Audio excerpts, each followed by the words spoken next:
BRS అధినేత మాజీ ముఖ్యమంత్రి కేసీఆర్ పై రాష్ట్ర మంత్రి కోమటిరెడ్డి వెంకటరెడ్డి తీవ్ర స్థాయిలో విమర్శలు చేశారు. కాళేశ్వరం ప్రాజెక్టుపై జస్టిస్ పినాకి చంద్ర ఘోష్ కమిషన్ ఇచ్చిన నివేదికపై రేపటి నుంచి శాసనసభలో చర్చ జరగనుందని, ఈ చర్చకు కేసీఆర్ తప్పనిసరిగా హాజరు కావాలని ఆయన డిమాండ్ చేశారు.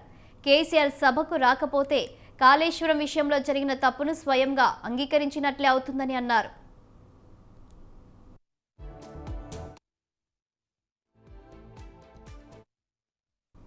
కాళేశ్వరం అంశంలో తప్పు జరిగింది కాబట్టే కేసీఆర్ భయపడుతున్నారని కోమటిరెడ్డి ఎద్దేవా చేశారు.